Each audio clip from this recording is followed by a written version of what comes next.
오늘 여러분과 함께 떠날 시간 여행의 주인공은 우리가 흔히 떠올리는 성인들의 모습과는 조금 다른 아주 특별한 분의 이야기입니다. 이 이야기가 시작되기 전 잠시 여러분의 마음을 모아주시길 바랍니다. 이 이야기를 듣는 모든 분들의 삶에 주님의 크신 은총과 평화가 함께하기를 기도합니다.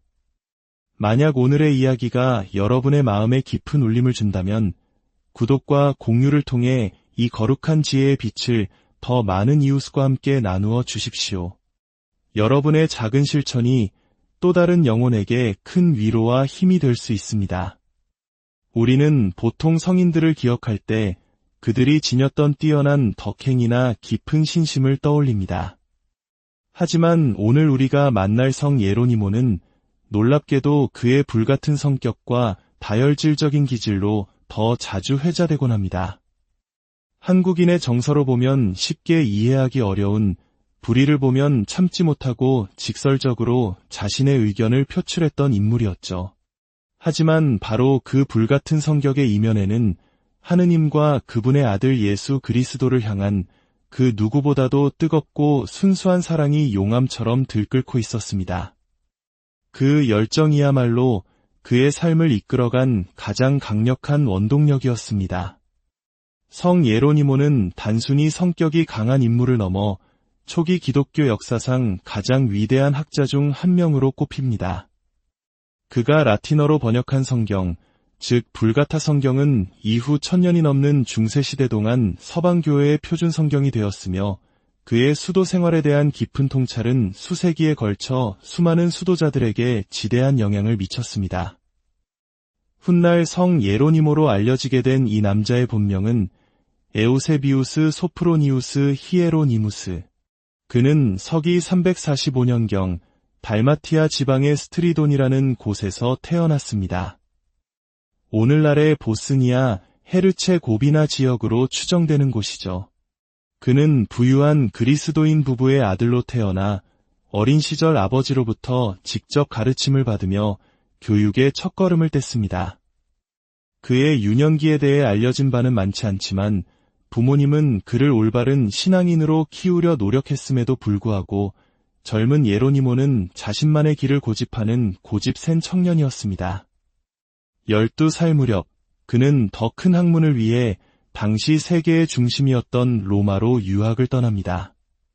그곳에서 문법, 철학, 그리고 수사학을 공부하며 지식의 바다를 항해했습니다. 특히 그는 책에 대한 열정이 대단했습니다. 그는 자신이 읽는 대부분의 책들을 밤을 새워가며 직접 손으로 베껴 써 자신만의 도서관을 만들기 시작했습니다. 흥미로운 점은 이때 그가 필사한 책들은 대부분 이교도 작가들의 고전 작품들이었다는 것입니다. 기독교 신앙을 가졌음에도 그는 인간 지성의 위대한 유산들을 편견 없이 받아들인 열린 학자였습니다. 로마에서의 학업을 마칠 무렵 그는 마침내 교황으로부터 직접 세례를 받으며 공식적으로 교회의 일원이 됩니다. 이 일을 계기로 그의 지적 탐구는 신학적인 문제로 깊이 옮겨가기 시작했습니다. 그는 아킬레이아로 가서 발레리아누스 주교를 중심으로 모인 열정적인 그리스도인 공동체에 합류했습니다. 그는 훗날 이 공동체를 축복받은 이들의 합창단이라 부르며 아름답게 회상했습니다. 그러나 그의 영혼은 더 깊은 갈증을 느꼈습니다. 그는 모든 것을 뒤로하고 동방으로 떠나 칼키스 사막의 은수자가 되어 광야에서의 고독한 삶을 선택했습니다. 거친 바위 동굴에서 살며 그는 오직 성경을 연구하고 묵상하는 데에만 온전히 집중했습니다. 이 시기 그는 자신만의 도서관을 더욱 풍성하게 만들기 위해 여러 책들을 번역하기 시작했습니다. 사막에서의 고독, 끝없는 묵상, 그리고 하느님의 말씀과의 직접적인 만남은 예로니모의 신앙을 단단하고 성숙하게 만들었습니다. 그는 비록 바위 동굴에 살았지만 그의 곁에는 언제나 그가 사랑하는 책들이 함께했습니다. 이제 그의 서재에는 이교도 고전뿐만 아니라 위대한 교부들의 저서와 같은 기독교 문헌들이 더해져가고 있었습니다. 사막에서의 수련을 마친 예로니모가 세상으로 돌아왔을 때 안티오키아 교회는 극심한 갈등에 휩싸여 있었습니다. 교회 지도자들은 그의 뛰어난 학식과 깊은 신앙심을 높이 사 그에게 사제품을 주고자 했습니다. 하지만 예로니모는 극구 사양했습니다. 그는 사제로서 사목활동에 얽매이기보다는 조용한 수도자나 은수자로서의 삶을 계속 이어가길 원했습니다. 그의 마음은 여전히 사막의 고요함을 향해 있었던 것이죠. 하지만 안티오키아의 지도자들과 당시 교황 다마소 1세의 간곡한 권유를 끝내 거절할 수는 없었습니다. 그는 한 가지 조건을 내걸고 사제품을 수락합니다.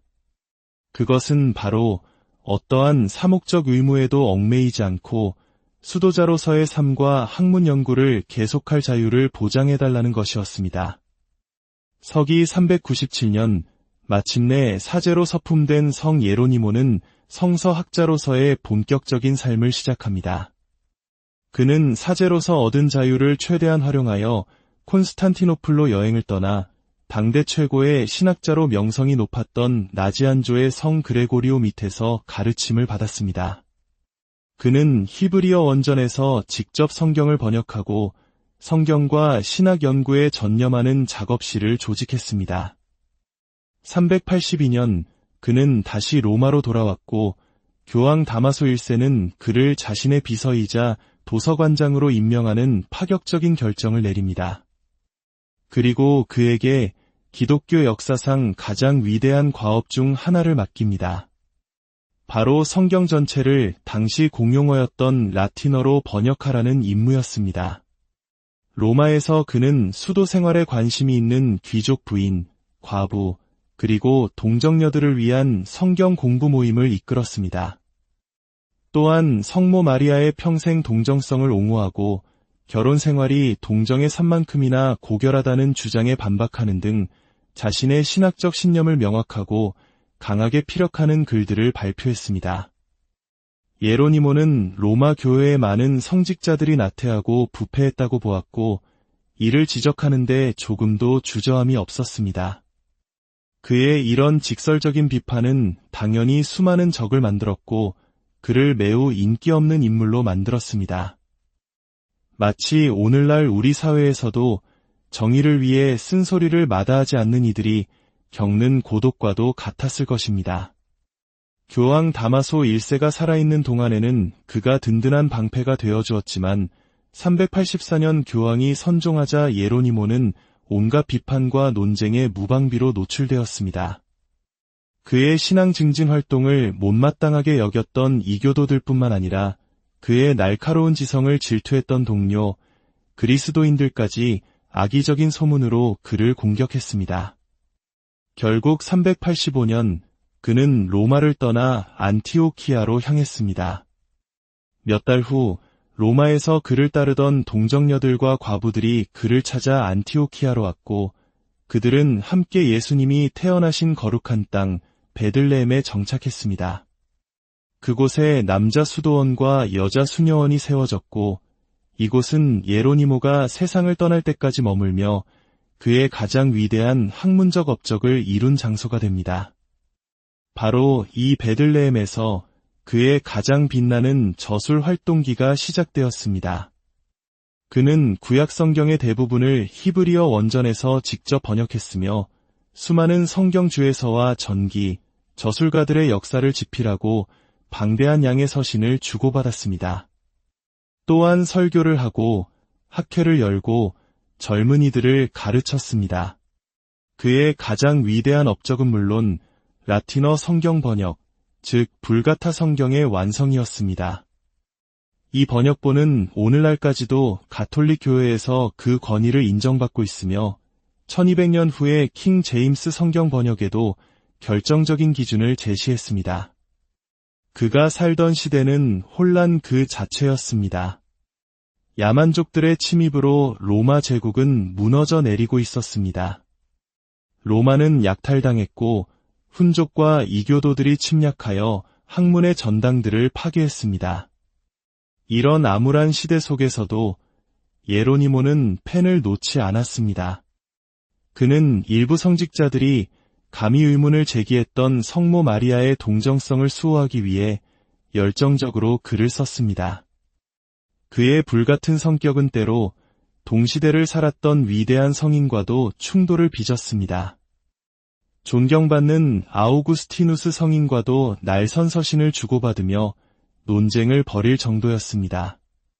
하지만 두 위대한 영혼은 결국 서로의 깊은 신앙심을 이해하고 관계를 회복하여 훗날 친구이자 동료로서 교류할 수 있었습니다. 이는 우리에게 다른 의견을 가진 이들과도 어떻게 화해하고 존중하며 함께 걸어갈 수 있는지를 보여주는 아름다운 일화입니다. 한 번은 그가 가톨릭 신자들은 성인이나 그들의 유물을 숭배하는 것입니까? 라는 질문을 받은 적이 있습니다. 그는 이렇게 명쾌하게 답했습니다. 우리는 성인들의 유물을 숭배하는 것이 아닙니다. 우리는 그들이 섬겼던 주님, 바로 하느님을 경배하기 위해 그분께 속한 성인들을 공경하는 것입니다. 우리는 주님께 드리는 존경이 그분의 종들에게도 반영될 수 있도록 종들을 공경하는 것입니다. 그는 성인들을 공경하는 것은 우상 숭배가 아니라고 단언했습니다. 왜냐하면 어떤 그리스도인도 성인들을 신으로 숭배한 적이 없기 때문입니다. 오히려 그는 성인들이 우리를 위해 기도해준다고 가르쳤습니다.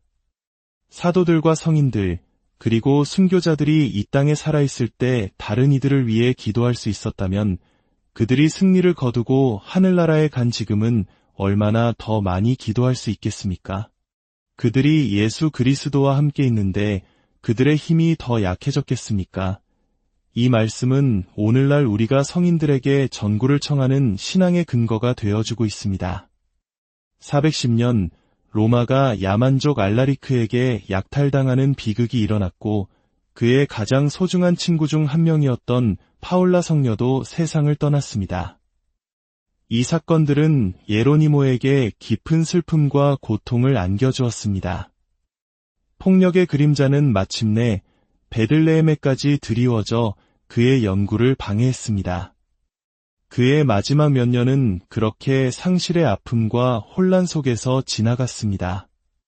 419년 성 예로니모는 마침내 주님의 품으로 돌아갔고 그의 유해는 예수님께서 탄생하신 곳 가까이에 있는 주님 탄생 성당 아래에 안장되었습니다. 오늘날 그의 유해는 로마의 성모 대성전에 모셔져 있습니다. 흥미롭게도 동시대의 위대한 주교였던 암브로시오나 아우구스티누스와는 달리 예로니모는 그가 살던 시대나 그 후 오랫동안 성인으로 널리 인정받지 못했습니다. 그의 불같은 성격과 수많은 논쟁들이 그 원인이었을지도 모릅니다. 하지만 14세기에 이르러 유럽 전역의 다양한 단체와 성직자들이 그를 자신들의 수호성인으로 모시면서 그에 대한 공경이 크게 확산되었습니다. 우리는 성 예로니모의 삶을 통해 무엇을 배울 수 있을까요? 무엇보다도 거룩한 성경 안에 담긴 하느님의 말씀을 사랑하는 법을 배울 수 있습니다. 그는 이렇게 말했습니다. 성경을 모르는 것은 그리스도를 모르는 것이다. 그러므로 모든 그리스도인이 거룩한 성경 안에서 우리에게 주어진 하느님의 말씀과 인격적인 대화를 나누며 살아가는 것이 중요합니다. 성 예로니모는 도서관 사서들과 번역가들의 수호성인입니다. 그의 불같은 열정, 흠결 많지만 치열했던 삶, 그리고 무엇보다 하느님의 말씀을 향한 그의 뜨거운 사랑이 오늘 우리 모두에게 큰 영감을 줍니다.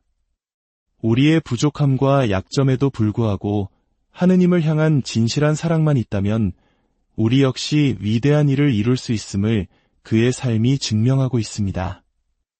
오늘의 이야기가 여러분 각자의 삶에서 하느님의 말씀을 더욱 깊이 사랑하고 그 안에서 살아갈 용기를 얻는 계기가 되었기를 진심으로 바랍니다. 주님의 평화가 여러분과 항상 함께하길. 오늘 여러분과 함께 떠날 시간 여행의 주인공은 우리가 흔히 떠올리는 성인들의 모습과는 조금 다른 아주 특별한 분의 이야기입니다. 이야기가 시작되기 전 잠시 여러분의 마음을 모아주시길 바랍니다. 이야기를 듣는 모든 분들의 삶에 주님의 크신 은총과 평화가 함께하기를 기도합니다. 만약 오늘의 이야기가 여러분의 마음에 깊은 울림을 준다면 구독과 공유를 통해 이 거룩한 지혜의 빛을 더 많은 이웃과 함께 나누어 주십시오. 여러분의 작은 실천이 또 다른 영혼에게 큰 위로와 힘이 될 수 있습니다. 우리는 보통 성인들을 기억할 때 그들이 지녔던 뛰어난 덕행이나 깊은 신심을 떠올립니다. 하지만 오늘 우리가 만날 성 예로니모는 놀랍게도 그의 불같은 성격과 다혈질적인 기질로 더 자주 회자되곤 합니다. 한국인의 정서로 보면 쉽게 이해하기 어려운, 불의를 보면 참지 못하고 직설적으로 자신의 의견을 표출했던 인물이었죠. 하지만 바로 그 불같은 성격의 이면에는 하느님과 그분의 아들 예수 그리스도를 향한 그 누구보다도 뜨겁고 순수한 사랑이 용암처럼 들끓고 있었습니다. 그 열정이야말로 그의 삶을 이끌어간 가장 강력한 원동력이었습니다. 성 예로니모는 단순히 성격이 강한 인물을 넘어 초기 기독교 역사상 가장 위대한 학자 중 한 명으로 꼽힙니다. 그가 라틴어로 번역한 성경, 즉 불가타 성경은 이후 1000년이 넘는 중세시대 동안 서방교회의 표준 성경이 되었으며 그의 수도 생활에 대한 깊은 통찰은 수세기에 걸쳐 수많은 수도자들에게 지대한 영향을 미쳤습니다. 훗날 성 예로니모로 알려지게 된 이 남자의 본명은 에우세비우스 소프로니우스 히에로니무스. 그는 서기 345년경 달마티아 지방의 스트리돈이라는 곳에서 태어났습니다. 오늘날의 보스니아 헤르체고비나 지역으로 추정되는 곳이죠. 그는 부유한 그리스도인 부부의 아들로 태어나 어린 시절 아버지로부터 직접 가르침을 받으며 교육의 첫걸음을 뗐습니다. 그의 유년기에 대해 알려진 바는 많지 않지만 부모님은 그를 올바른 신앙인으로 키우려 노력했음에도 불구하고 젊은 예로니모는 자신만의 길을 고집하는 고집센 청년이었습니다. 12살 무렵 그는 더 큰 학문을 위해 당시 세계의 중심이었던 로마로 유학을 떠납니다. 그곳에서 문법, 철학, 그리고 수사학을 공부하며 지식의 바다를 항해했습니다.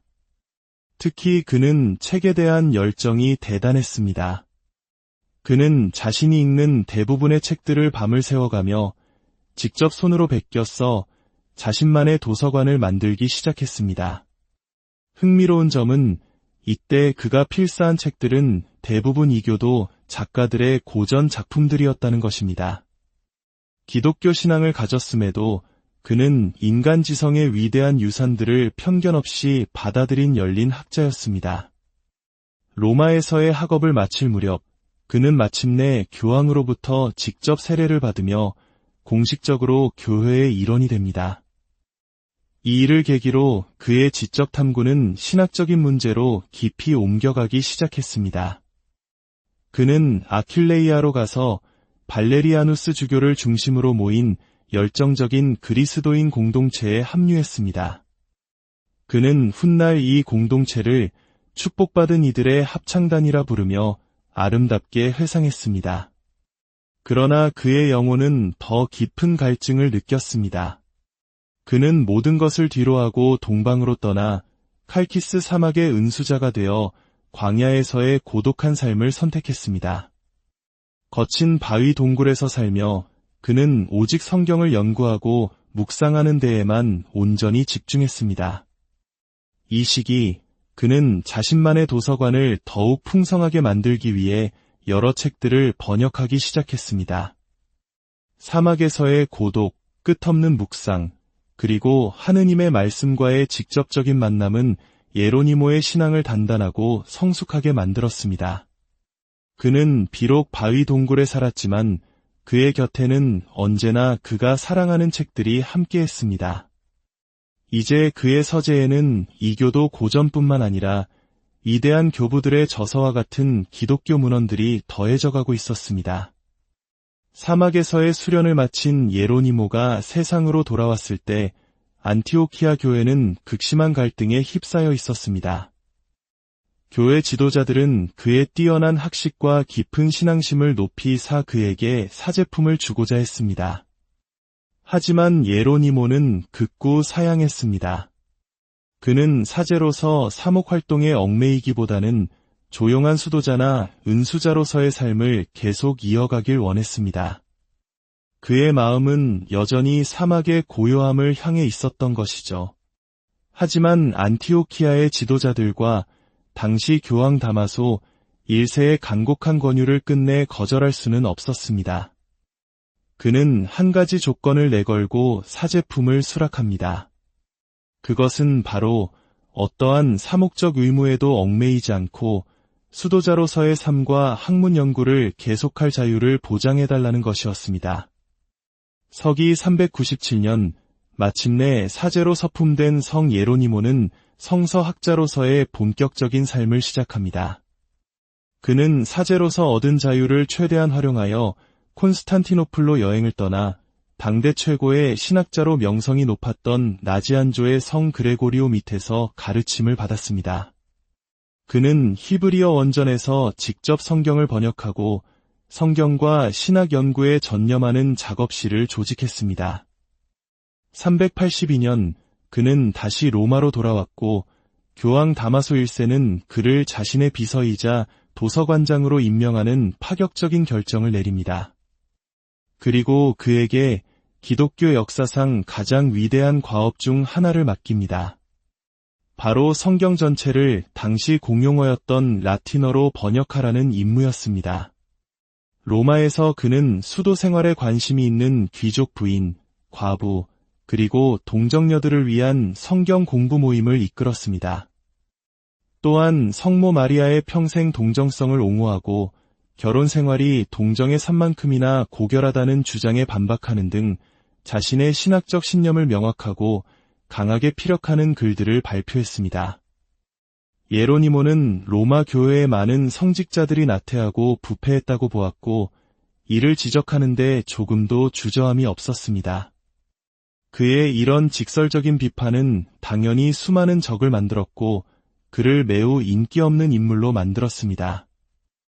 마치 오늘날 우리 사회에서도 정의를 위해 쓴소리를 마다하지 않는 이들이 겪는 고독과도 같았을 것입니다. 교황 다마소 1세가 살아있는 동안에는 그가 든든한 방패가 되어주었지만 384년 교황이 선종하자 예로니모는 온갖 비판과 논쟁의 무방비로 노출되었습니다. 그의 신앙 증진 활동을 못마땅하게 여겼던 이교도들뿐만 아니라 그의 날카로운 지성을 질투했던 동료, 그리스도인들까지 악의적인 소문으로 그를 공격했습니다. 결국 385년 그는 로마를 떠나 안티오키아로 향했습니다. 몇 달 후 로마에서 그를 따르던 동정녀들과 과부들이 그를 찾아 안티오키아로 왔고 그들은 함께 예수님이 태어나신 거룩한 땅 베들레헴에 정착했습니다. 그곳에 남자 수도원과 여자 수녀원이 세워졌고 이곳은 예로니모가 세상을 떠날 때까지 머물며 그의 가장 위대한 학문적 업적을 이룬 장소가 됩니다. 바로 이 베들레헴에서 그의 가장 빛나는 저술 활동기가 시작되었습니다. 그는 구약 성경의 대부분을 히브리어 원전에서 직접 번역했으며 수많은 성경 주에서와 전기, 저술가들의 역사를 집필하고 방대한 양의 서신을 주고받았습니다. 또한 설교를 하고 학회를 열고 젊은이들을 가르쳤습니다. 그의 가장 위대한 업적은 물론 라틴어 성경 번역, 즉 불가타 성경의 완성이었습니다. 이 번역본은 오늘날까지도 가톨릭 교회에서 그 권위를 인정받고 있으며 1200년 후에 킹 제임스 성경 번역에도 결정적인 기준을 제시했습니다. 그가 살던 시대는 혼란 그 자체였습니다. 야만족들의 침입으로 로마 제국은 무너져 내리고 있었습니다. 로마는 약탈당했고 훈족과 이교도들이 침략하여 학문의 전당들을 파괴했습니다. 이런 암울한 시대 속에서도 예로니모는 펜을 놓지 않았습니다.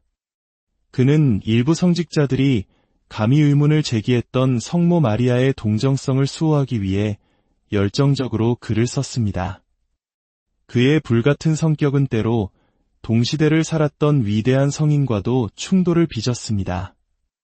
존경받는 아우구스티누스 성인과도 날선 서신을 주고받으며 논쟁을 벌일 정도였습니다. 하지만 두 위대한 영혼은 결국 서로의 깊은 신앙심을 이해하고 관계를 회복하여 훗날 친구이자 동료로서 교류할 수 있었습니다. 이는 우리에게 다른 의견을 가진 이들과도 어떻게 화해하고 존중하며 함께 걸어갈 수 있는지를 보여주는 아름다운 일화입니다. 한 번은 그가 가톨릭 신자들은 성인이나 그들의 유물을 숭배하는 것입니까? 라는 질문을 받은 적이 있습니다. 그는 이렇게 명쾌하게 답했습니다. 우리는 성인들의 유물을 숭배하는 것이 아닙니다. 우리는 그들이 섬겼던 주님, 바로 하느님을 경배하기 위해 그분께 속한 성인들을 공경하는 것입니다. 우리는 주님께 드리는 존경이 그분의 종들에게도 반영될 수 있도록 종들을 공경하는 것입니다. 그는 성인들을 공경하는 것은 우상 숭배가 아니라고 단언했습니다. 왜냐하면 어떤 그리스도인도 성인들을 신으로 숭배한 적이 없기 때문입니다. 오히려 그는 성인들이 우리를 위해 기도해준다고 가르쳤습니다. 사도들과 성인들, 그리고 순교자들이 이 땅에 살아있을 때 다른 이들을 위해 기도할 수 있었다면 그들이 승리를 거두고 하늘나라에 간 지금은 얼마나 더 많이 기도할 수 있겠습니까? 그들이 예수 그리스도와 함께 있는데 그들의 힘이 더 약해졌겠습니까? 이 말씀은 오늘날 우리가 성인들에게 전구를 청하는 신앙의 근거가 되어주고 있습니다. 410년 로마가 야만족 알라리크에게 약탈당하는 비극이 일어났고 그의 가장 소중한 친구 중 한 명이었던 파울라 성녀도 세상을 떠났습니다. 이 사건들은 예로니모에게 깊은 슬픔과 고통을 안겨주었습니다. 폭력의 그림자는 마침내 베들레헴에까지 드리워져 그의 연구를 방해했습니다. 그의 마지막 몇 년은 그렇게 상실의 아픔과 혼란 속에서 지나갔습니다. 419년 성 예로니모는 마침내 주님의 품으로 돌아갔고 그의 유해는 예수님께서 탄생하신 곳 가까이에 있는 주님 탄생 성당 아래에 안장되었습니다. 오늘날 그의 유해는 로마의 성모 대성전에 모셔져 있습니다. 흥미롭게도 동시대의 위대한 주교였던 암브로시오나 아우구스티누스와는 달리 예로니모는 그가 살던 시대나 그 후 오랫동안 성인으로 널리 인정받지 못했습니다. 그의 불같은 성격과 수많은 논쟁들이 그 원인이었을지도 모릅니다. 하지만 14세기에 이르러 유럽 전역의 다양한 단체와 성직자들이 그를 자신들의 수호성인으로 모시면서 그에 대한 공경이 크게 확산되었습니다. 우리는 성 예로니모의 삶을 통해 무엇을 배울 수 있을까요? 무엇보다도 거룩한 성경 안에 담긴 하느님의 말씀을 사랑하는 법을 배울 수 있습니다. 그는 이렇게 말했습니다. 성경을 모르는 것은 그리스도를 모르는 것이다. 그러므로 모든 그리스도인이 거룩한 성경 안에서 우리에게 주어진 하느님의 말씀과 인격적인 대화를 나누며 살아가는 것이 중요합니다. 성 예로니모는 도서관 사서들과 번역가들의 수호성인입니다. 그의 불같은 열정, 흠결 많지만 치열했던 삶, 그리고 무엇보다 하느님의 말씀을 향한 그의 뜨거운 사랑이 오늘 우리 모두에게 큰 영감을 줍니다. 우리의 부족함과 약점에도 불구하고 하느님을 향한 진실한 사랑만 있다면 우리 역시 위대한 일을 이룰 수 있음을 그의 삶이 증명하고 있습니다. 오늘의 이야기가 여러분 각자의 삶에서 하느님의 말씀을 더욱 깊이 사랑하고 그 안에서 살아갈 용기를 얻는 계기가 되었기를 진심으로 바랍니다. 주님의 평화가 여러분과 항상 함께하길. 오늘 여러분과 함께 떠날 시간 여행의 주인공은 우리가 흔히 떠올리는 성인들의 모습과는 조금 다른 아주 특별한 분의 이야기입니다. 이야기가 시작되기 전 잠시 여러분의 마음을 모아주시길 바랍니다. 이 이야기를 듣는 모든 분들의 삶에 주님의 크신 은총과 평화가 함께하기를 기도합니다. 만약 오늘의 이야기가 여러분의 마음에 깊은 울림을 준다면 구독과 공유를 통해 이 거룩한 지혜의 빛을 더 많은 이웃과 함께 나누어 주십시오. 여러분의 작은 실천이 또 다른 영혼에게 큰 위로와 힘이 될 수 있습니다. 우리는 보통 성인들을 기억할 때 그들이 지녔던 뛰어난 덕행이나 깊은 신심을 떠올립니다. 하지만 오늘 우리가 만날 성 예로니모는 놀랍게도 그의 불같은 성격과 다혈질적인 기질로 더 자주 회자되곤 합니다. 한국인의 정서로 보면 쉽게 이해하기 어려운, 불의를 보면 참지 못하고 직설적으로 자신의 의견을 표출했던 인물이었죠. 하지만 바로 그 불같은 성격의 이면에는 하느님과 그분의 아들 예수 그리스도를 향한 그 누구보다도 뜨겁고 순수한 사랑이 용암처럼 들끓고 있었습니다. 그 열정이야말로 그의 삶을 이끌어간 가장 강력한 원동력이었습니다. 성 예로니모는 단순히 성격이 강한 인물을 넘어 초기 기독교 역사상 가장 위대한 학자 중 한 명으로 꼽힙니다. 그가 라틴어로 번역한 성경, 즉 불가타 성경은 이후 1000년이 넘는 중세시대 동안 서방교회의 표준 성경이 되었으며 그의 수도 생활에 대한 깊은 통찰은 수세기에 걸쳐 수많은 수도자들에게 지대한 영향을 미쳤습니다. 훗날 성 예로니모로 알려지게 된 이 남자의 본명은 에우세비우스 소프로니우스 히에로니무스. 그는 서기 345년경 달마티아 지방의 스트리돈이라는 곳에서 태어났습니다. 오늘날의 보스니아 헤르체고비나 지역으로 추정되는 곳이죠.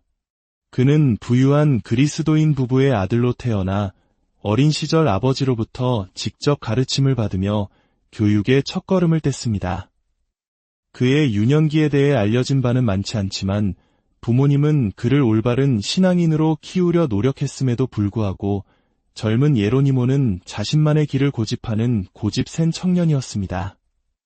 12살 무렵 그는 더 큰 학문을 위해 당시 세계의 중심이었던 로마로 유학을 떠납니다. 그곳에서 문법, 철학, 그리고 수사학을 공부하며 지식의 바다를 항해했습니다. 특히 그는 책에 대한 열정이 대단했습니다. 그는 자신이 읽는 대부분의 책들을 밤을 새워가며 직접 손으로 베껴 써 자신만의 도서관을 만들기 시작했습니다. 흥미로운 점은 이때 그가 필사한 책들은 대부분 이교도 작가들의 고전 작품들이었다는 것입니다. 기독교 신앙을 가졌음에도 그는 인간 지성의 위대한 유산들을 편견 없이 받아들인 열린 학자였습니다. 로마에서의 학업을 마칠 무렵 그는 마침내 교황으로부터 직접 세례를 받으며 공식적으로 교회의 일원이 됩니다. 이 일을 계기로 그의 지적 탐구는 신학적인 문제로 깊이 옮겨가기 시작했습니다. 그는 아킬레이아로 가서 발레리아누스 주교를 중심으로 모인 열정적인 그리스도인 공동체에 합류했습니다. 그는 훗날 이 공동체를 축복받은 이들의 합창단이라 부르며 아름답게 회상했습니다. 그러나 그의 영혼은 더 깊은 갈증을 느꼈습니다. 그는 모든 것을 뒤로하고 동방으로 떠나 칼키스 사막의 은수자가 되어 광야에서의 고독한 삶을 선택했습니다.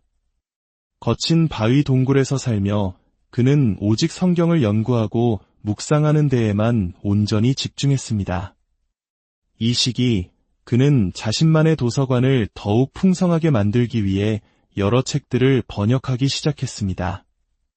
사막에서의 고독, 끝없는 묵상, 그리고 하느님의 말씀과의 직접적인 만남은 예로니모의 신앙을 단단하고 성숙하게 만들었습니다. 그는 비록 바위 동굴에 살았지만 그의 곁에는 언제나 그가 사랑하는 책들이 함께했습니다. 이제 그의 서재에는 이교도 고전뿐만 아니라 위대한 교부들의 저서와 같은 기독교 문헌들이 더해져가고 있었습니다. 사막에서의 수련을 마친 예로니모가 세상으로 돌아왔을 때 안티오키아 교회는 극심한 갈등에 휩싸여 있었습니다. 교회 지도자들은 그의 뛰어난 학식과 깊은 신앙심을 높이 사 그에게 사제품을 주고자 했습니다. 하지만 예로니모는 극구 사양했습니다. 그는 사제로서 사목 활동에 얽매이기보다는 조용한 수도자나 은수자로서의 삶을 계속 이어가길 원했습니다. 그의 마음은 여전히 사막의 고요함을 향해 있었던 것이죠. 하지만 안티오키아의 지도자들과 당시 교황 다마소 1세의 간곡한 권유를 끝내 거절할 수는 없었습니다. 그는 한 가지 조건을 내걸고 사제품을 수락합니다. 그것은 바로 어떠한 사목적 의무에도 얽매이지 않고 수도자로서의 삶과 학문 연구를 계속할 자유를 보장해달라는 것이었습니다. 서기 397년 마침내 사제로 서품된 성 예로니모는 성서학자로서의 본격적인 삶을 시작합니다. 그는 사제로서 얻은 자유를 최대한 활용하여 콘스탄티노플로 여행을 떠나 당대 최고의 신학자로 명성이 높았던 나지안조의 성 그레고리오 밑에서 가르침을 받았습니다. 그는 히브리어 원전에서 직접 성경을 번역하고 성경과 신학 연구에 전념하는 작업실을 조직했습니다. 382년 그는 다시 로마로 돌아왔고 교황 다마소 1세는 그를 자신의 비서이자 도서관장으로 임명하는 파격적인 결정을 내립니다. 그리고 그에게 기독교 역사상 가장 위대한 과업 중 하나를 맡깁니다. 바로 성경 전체를 당시 공용어였던 라틴어로 번역하라는 임무였습니다. 로마에서 그는 수도 생활에 관심이 있는 귀족 부인, 과부, 그리고 동정녀들을 위한 성경 공부 모임을 이끌었습니다. 또한 성모 마리아의 평생 동정성을 옹호하고 결혼 생활이 동정의 산만큼이나 고결하다는 주장에 반박하는 등 자신의 신학적 신념을 명확하고 강하게 피력하는 글들을 발표했습니다. 예로니모는 로마 교회의 많은 성직자들이 나태하고 부패했다고 보았고 이를 지적하는 데 조금도 주저함이 없었습니다. 그의 이런 직설적인 비판은 당연히 수많은 적을 만들었고 그를 매우 인기 없는 인물로 만들었습니다. 마치 오늘날 우리 사회에서도 정의를 위해 쓴소리를 마다하지 않는 이들이 겪는 고독과도 같았을 것입니다. 교황 다마소 1세가 살아있는 동안에는 그가 든든한 방패가 되어주었지만 384년 교황이 선종하자 예로니모는 온갖 비판과 논쟁에 무방비로 노출되었습니다. 그의 신앙 증진 활동을 못마땅하게 여겼던 이교도들뿐만 아니라 그의 날카로운 지성을 질투했던 동료, 그리스도인들까지 악의적인 소문으로 그를 공격했습니다. 결국 385년 그는 로마를 떠나 안티오키아로 향했습니다. 몇 달 후 로마에서 그를 따르던 동정녀들과 과부들이 그를 찾아 안티오키아로 왔고 그들은 함께 예수님이 태어나신 거룩한 땅 베들레헴에 정착했습니다. 그곳에 남자 수도원과 여자 수녀원이 세워졌고 이곳은 예로니모가 세상을 떠날 때까지 머물며 그의 가장 위대한 학문적 업적을 이룬 장소가 됩니다. 바로 이 베들레헴에서 그의 가장 빛나는 저술 활동기가 시작되었습니다. 그는 구약 성경의 대부분을 히브리어 원전에서 직접 번역했으며 수많은 성경 주에서와 전기, 저술가들의 역사를 집필하고 방대한 양의 서신을 주고받았습니다. 또한 설교를 하고 학회를 열고 젊은이들을 가르쳤습니다. 그의 가장 위대한 업적은 물론 라틴어 성경 번역, 즉 불가타 성경의 완성이었습니다. 이 번역본은 오늘날까지도 가톨릭 교회에서 그 권위를 인정받고 있으며 1200년 후에 킹 제임스 성경 번역에도 결정적인 기준을 제시했습니다. 그가 살던 시대는 혼란 그 자체였습니다. 야만족들의 침입으로 로마 제국은 무너져 내리고 있었습니다. 로마는 약탈당했고 훈족과 이교도들이 침략하여 학문의 전당들을 파괴했습니다. 이런 암울한 시대 속에서도 예로니모는 펜을 놓지 않았습니다. 그는 일부 성직자들이 감히 의문을 제기했던 성모 마리아의 동정성을 수호하기 위해 열정적으로 글을 썼습니다. 그의 불같은 성격은 때로 동시대를 살았던 위대한 성인과도 충돌을 빚었습니다. 존경받는 아우구스티누스 성인과도 날선서신을 주고받으며 논쟁을 벌일 정도였습니다. 하지만 두 위대한 영혼은 결국 서로의 깊은 신앙심을 이해하고 관계를 회복하여 훗날 친구이자 동료로서 교류할 수 있었습니다. 이는 우리에게 다른 의견을 가진 이들과도 어떻게 화해하고 존중하며 함께 걸어갈 수 있는지를 보여주는 아름다운 일화입니다. 한 번은 그가 가톨릭 신자들은 성인이나 그들의 유물을 숭배하는 것입니까? 라는 질문을 받은 적이 있습니다. 그는 이렇게 명쾌하게 답했습니다. 우리는 성인들의 유물을 숭배하는 것이 아닙니다. 우리는 그들이 섬겼던 주님, 바로 하느님을 경배하기 위해 그분께 속한 성인들을 공경하는 것입니다. 우리는 주님께 드리는 존경이 그분의 종들에게도 반영될 수 있도록 종들을 공경하는 것입니다. 그는 성인들을 공경하는 것은 우상 숭배가 아니라고 단언했습니다. 왜냐하면 어떤 그리스도인도 성인들을 신으로 숭배한 적이 없기 때문입니다. 오히려 그는 성인들이 우리를 위해 기도해준다고 가르쳤습니다.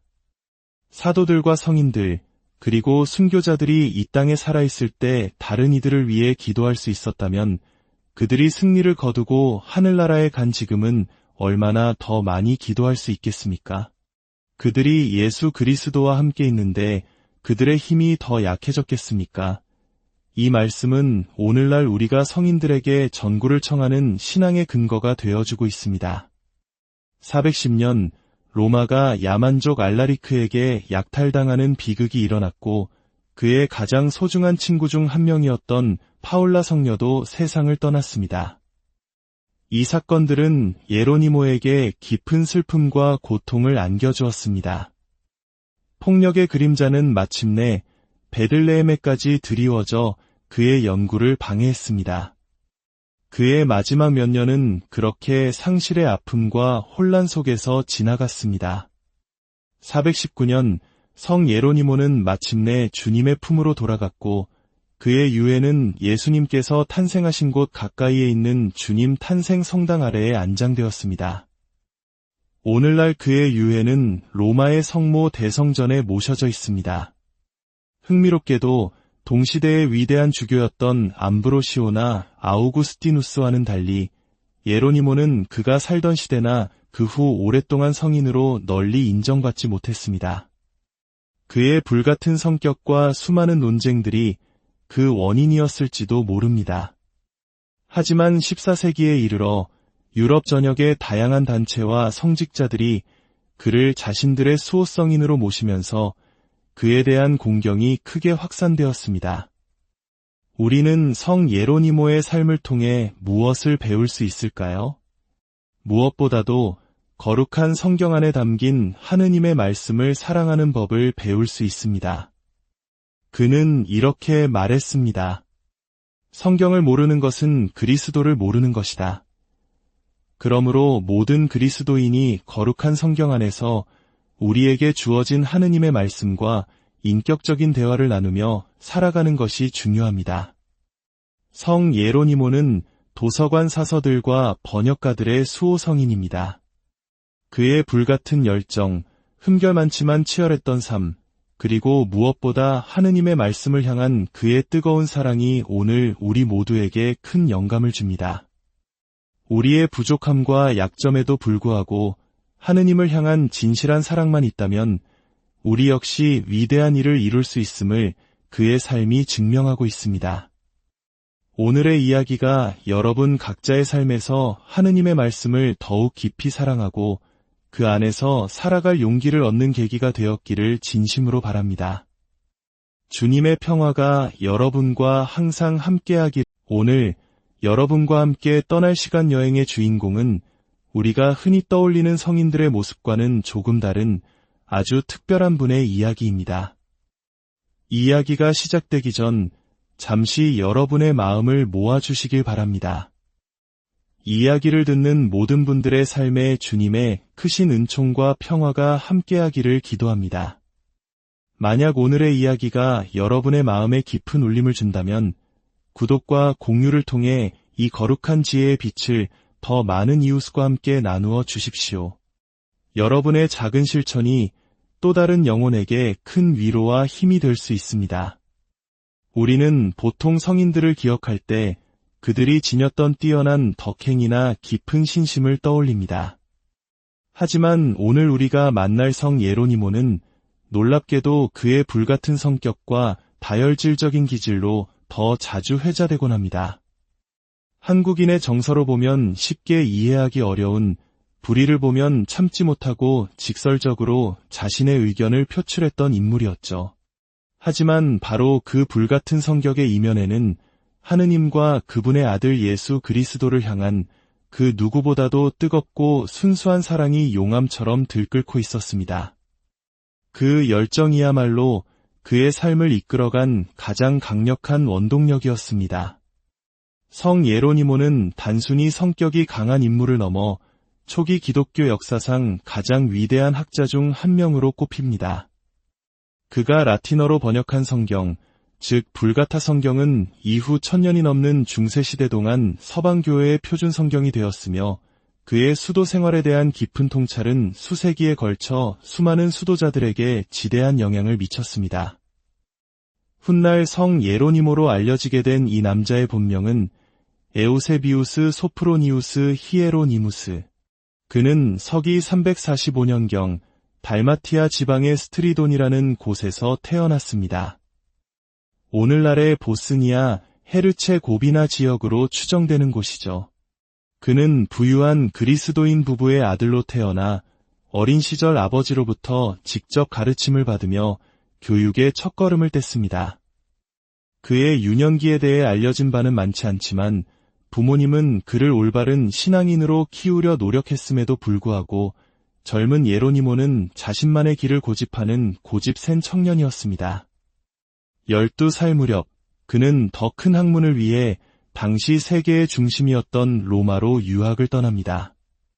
그곳에서 문법, 철학, 그리고 수사학을 공부하며 지식의 바다를 항해했습니다.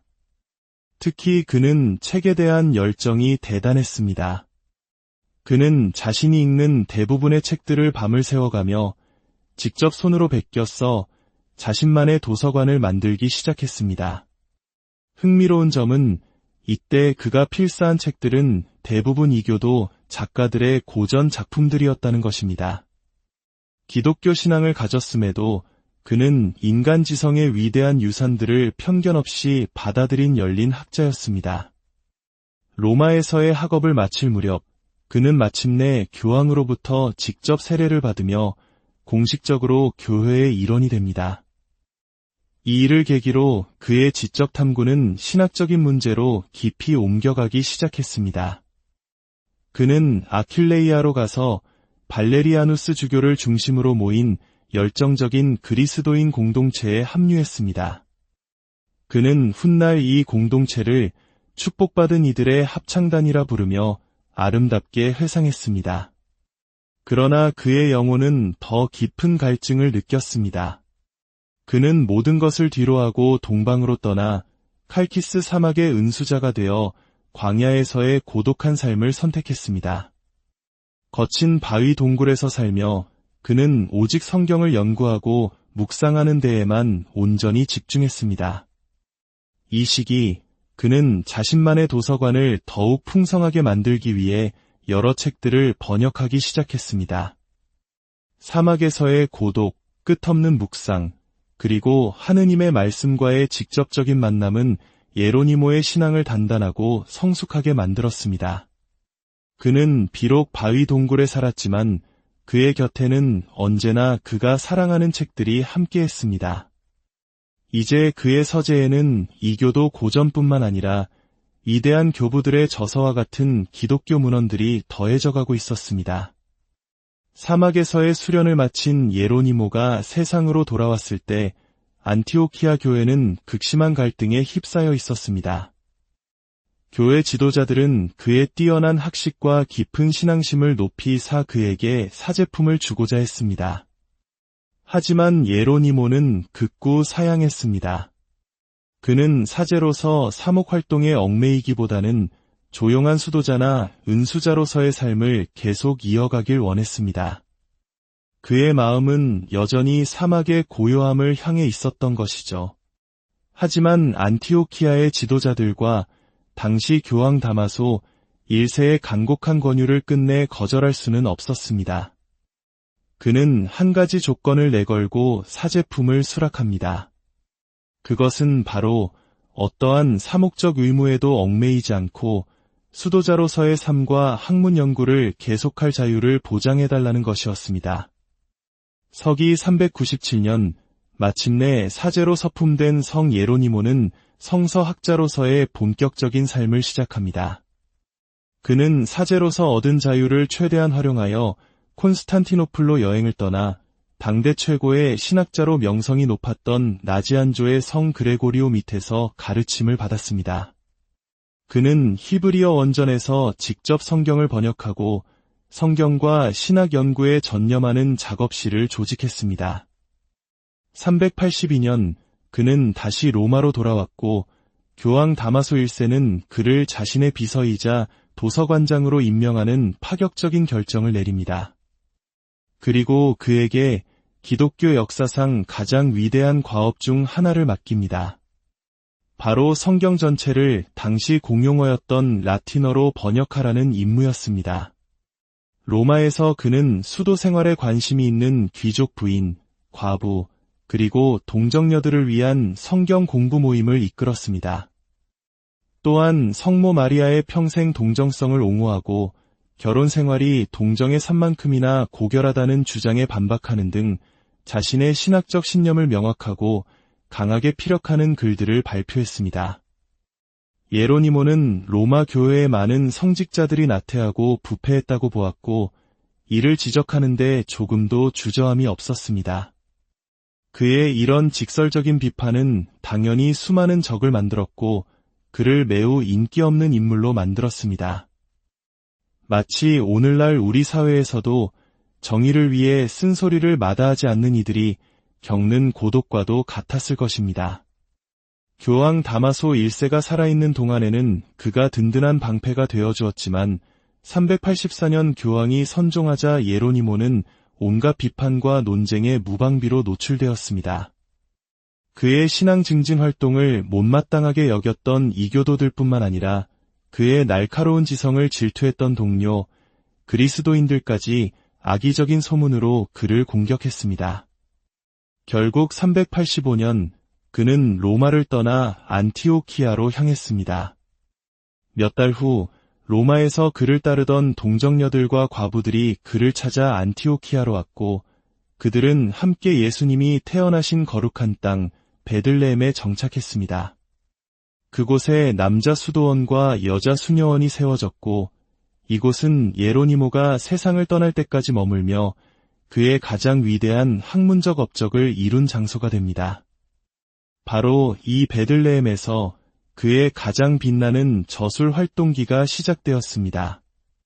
그는 구약 성경의 대부분을 히브리어 원전에서 직접 번역했으며 수많은 성경 주에서와 전기, 저술가들의 역사를 집필하고 방대한 양의 서신을 주고받았습니다. 또한 설교를 하고 학회를 열고 젊은이들을 가르쳤습니다. 그의 가장 위대한 업적은 물론 라틴어 성경 번역, 즉 불가타 성경의 완성이었습니다. 이 번역본은 오늘날까지도 가톨릭 교회에서 그 권위를 인정받고 있으며 1200년 후에 킹 제임스 성경 번역에도 결정적인 기준을 제시했습니다. 그가 살던 시대는 혼란 그 자체였습니다. 야만족들의 침입으로 로마 제국은 무너져 내리고 있었습니다. 로마는 약탈당했고 훈족과 이교도들이 침략하여 학문의 전당들을 파괴했습니다. 이런 암울한 시대 속에서도 예로니모는 펜을 놓지 않았습니다. 그는 일부 성직자들이 감히 의문을 제기했던 성모 마리아의 동정성을 수호하기 위해 열정적으로 글을 썼습니다. 그의 불같은 성격은 때로 동시대를 살았던 위대한 성인과도 충돌을 빚었습니다. 존경받는 아우구스티누스 성인과도 날선서신을 주고받으며 논쟁을 벌일 정도였습니다. 하지만 두 위대한 영혼은 결국 서로의 깊은 신앙심을 이해하고 관계를 회복하여 훗날 친구이자 동료로서 교류할 수 있었습니다. 이는 우리에게 다른 의견을 가진 이들과도 어떻게 화해하고 존중하며 함께 걸어갈 수 있는지를 보여주는 아름다운 일화입니다. 한 번은 그가 가톨릭 신자들은 성인이나 그들의 유물을 숭배하는 것입니까? 라는 질문을 받은 적이 있습니다. 그는 이렇게 명쾌하게 답했습니다. 우리는 성인들의 유물을 숭배하는 것이 아닙니다. 우리는 그들이 섬겼던 주님, 바로 하느님을 경배하기 위해 그분께 속한 성인들을 공경하는 것입니다. 우리는 주님께 드리는 존경이 그분의 종들에게도 반영될 수 있도록 종들을 공경하는 것입니다. 그는 성인들을 공경하는 것은 우상 숭배가 아니라고 단언했습니다. 왜냐하면 어떤 그리스도인도 성인들을 신으로 숭배한 적이 없기 때문입니다. 오히려 그는 성인들이 우리를 위해 기도해준다고 가르쳤습니다. 사도들과 성인들, 그리고 순교자들이 이 땅에 살아있을 때 다른 이들을 위해 기도할 수 있었다면 그들이 승리를 거두고 하늘나라에 간 지금은 얼마나 더 많이 기도할 수 있겠습니까? 그들이 예수 그리스도와 함께 있는데 그들의 힘이 더 약해졌겠습니까? 이 말씀은 오늘날 우리가 성인들에게 전구를 청하는 신앙의 근거가 되어주고 있습니다. 410년 로마가 야만족 알라리크에게 약탈당하는 비극이 일어났고 그의 가장 소중한 친구 중 한 명이었던 파울라 성녀도 세상을 떠났습니다. 이 사건들은 예로니모에게 깊은 슬픔과 고통을 안겨주었습니다. 폭력의 그림자는 마침내 베들레헴에까지 드리워져 그의 연구를 방해했습니다. 그의 마지막 몇 년은 그렇게 상실의 아픔과 혼란 속에서 지나갔습니다. 419년 성 예로니모는 마침내 주님의 품으로 돌아갔고 그의 유해는 예수님께서 탄생하신 곳 가까이에 있는 주님 탄생 성당 아래에 안장되었습니다. 오늘날 그의 유해는 로마의 성모 대성전에 모셔져 있습니다. 흥미롭게도 동시대의 위대한 주교였던 암브로시오나 아우구스티누스와는 달리 예로니모는 그가 살던 시대나 그 후 오랫동안 성인으로 널리 인정받지 못했습니다. 그의 불같은 성격과 수많은 논쟁들이 그 원인이었을지도 모릅니다. 하지만 14세기에 이르러 유럽 전역의 다양한 단체와 성직자들이 그를 자신들의 수호성인으로 모시면서 그에 대한 공경이 크게 확산되었습니다. 우리는 성 예로니모의 삶을 통해 무엇을 배울 수 있을까요? 무엇보다도 거룩한 성경 안에 담긴 하느님의 말씀을 사랑하는 법을 배울 수 있습니다. 그는 이렇게 말했습니다. 성경을 모르는 것은 그리스도를 모르는 것이다. 그러므로 모든 그리스도인이 거룩한 성경 안에서 우리에게 주어진 하느님의 말씀과 인격적인 대화를 나누며 살아가는 것이 중요합니다. 성 예로니모는 도서관 사서들과 번역가들의 수호성인입니다. 그의 불같은 열정, 흠결 많지만 치열했던 삶, 그리고 무엇보다 하느님의 말씀을 향한 그의 뜨거운 사랑이 오늘 우리 모두에게 큰 영감을 줍니다.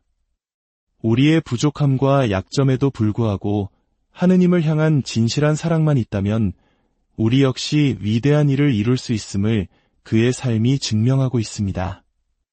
오늘의 이야기가 여러분 각자의 삶에서 하느님의 말씀을 더욱 깊이 사랑하고 그 안에서 살아갈 용기를 얻는 계기가 되었기를 진심으로 바랍니다. 주님의 평화가 여러분과 항상 함께하길. 오늘 여러분과 함께 떠날 시간 여행의 주인공은 우리가 흔히 떠올리는 성인들의 모습과는 조금 다른 아주 특별한 분의 이야기입니다. 이야기가 시작되기 전 잠시 여러분의 마음을 모아주시길 바랍니다. 이 이야기를 듣는 모든 분들의 삶에 주님의 크신 은총과 평화가 함께하기를 기도합니다. 만약 오늘의 이야기가 여러분의 마음에 깊은 울림을 준다면 구독과 공유를 통해 이 거룩한 지혜의 빛을 더 많은 이웃과 함께 나누어 주십시오. 여러분의 작은 실천이 또 다른 영혼에게 큰 위로와 힘이 될 수 있습니다.